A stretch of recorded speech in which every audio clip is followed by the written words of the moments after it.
Welcome to Truth, Money, and Freedom. Today is Wednesday, April 10th, 2019. And here's a great story. Your car is watching you. Who owns your data? Basically, computers on wheels raise thorny questions about data privacy.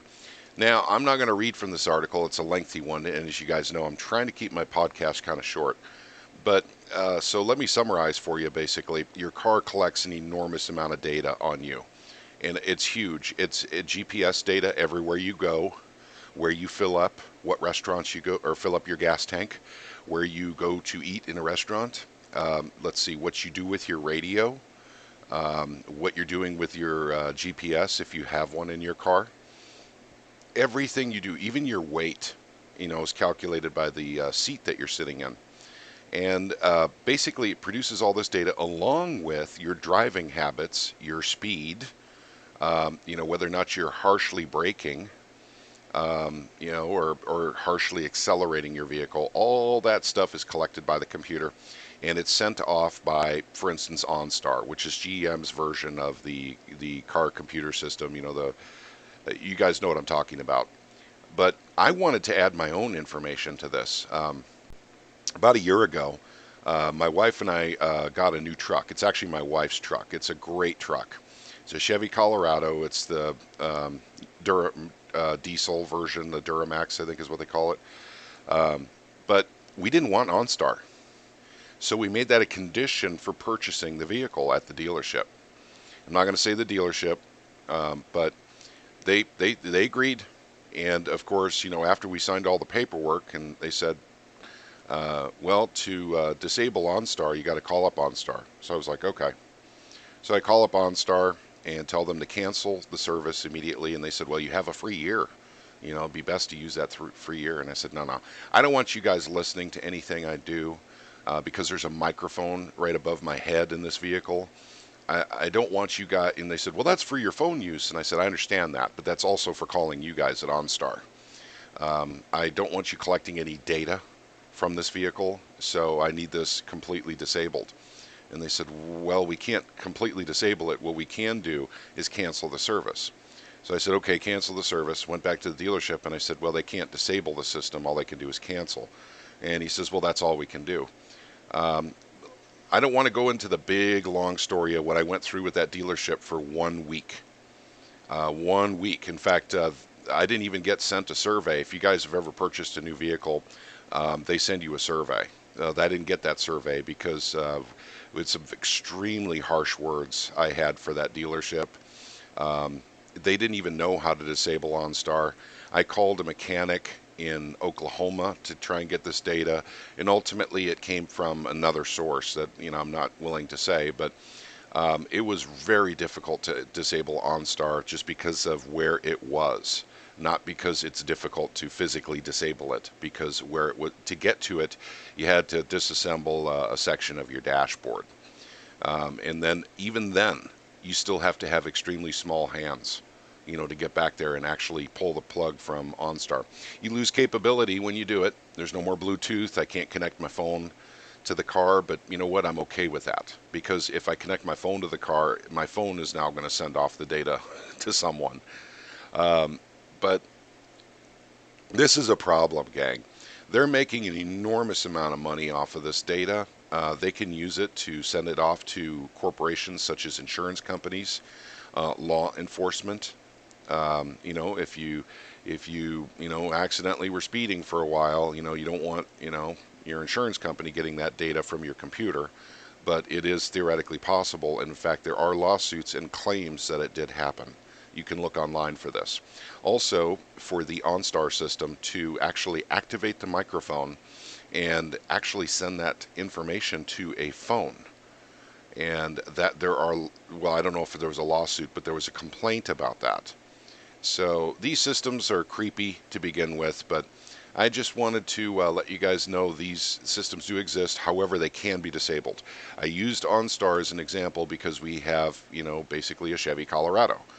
But every make and manufacturer has their own version of this, spy box in your car that's collecting data on you and sending it off so they can make money off of selling your information. So I'm surprised they actually charge you for OnStar when they're making so much money off of it.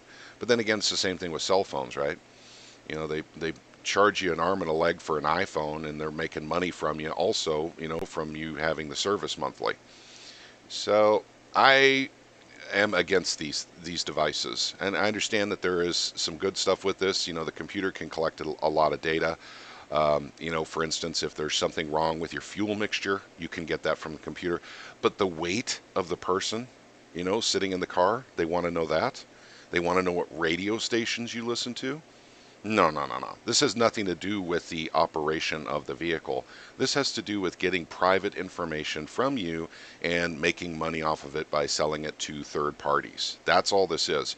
And it could be a lot more insidious than that, folks. So I'm not telling you what to do, but I'm telling you what I did with mine. We disabled OnStar. It cannot talk to anyone or anything, but you also lose other capabilities. For instance, in our car, we lost the ability to have Bluetooth, so no phone connecting to the car. Can't happen. We do have USB charging ports all over the thing, which is kind of nice, so you can do that and charge your phones. But when you do that, it tries to connect to your phone, and I don't like that, so I keep telling it no when I do that. Another thing we lost was GPS, so basically navigation systems. That's gone too by disabling the OnStar, but that's okay because you technically have GPS navigation systems with your phone anyway. So it was just handier to have it right on the dash, but it was something I was willing to give up. But one more thing I wanted to say. When I was trying to get this disabled at the dealership, the sales guy told me that it voids the warranty, the electrical warranty of the vehicle to disable OnStar because it's integrated. It's totally integrated, and disabling it can cause, problems, with your vehicle. Now, that turned out to be false, but that really set me off. Really set me off. Basically, he was saying, well, you have to have it. Otherwise, you don't have a warranty anymore for anything electronic in your vehicle. Well, the whole darn vehicle is run by electronics, everything. So I literally, at that point, I was like, you need to take this thing back. We're not, he says, nope, you can't do it. Nope, you bought it yesterday. It's a legal sale. There's nothing you can do. That also is not true. If you want to disable it and you go to the dealership and try and do it, and they tell you that, just realize that's a bunch of bull crap. That's their way of saying we're not going to do it for you. However, on YouTube, there is plenty of help, as I often call it, YouTube University, apart from all their messing around with people, and basically shadow banning and banning outright. There are great instructional videos on how to disable the spy boxes in your vehicle for your specific vehicle. So if you guys are interested in that, pass this on. They're making money off of you. And then not to mention there could be more nefarious purposes for these spy boxes too. I don't want to go into conspiracy theories on this, but I don't trust the corporations. I don't trust the government. I don't think they're doing what's in your best interest. I think they're doing what's in their best interest.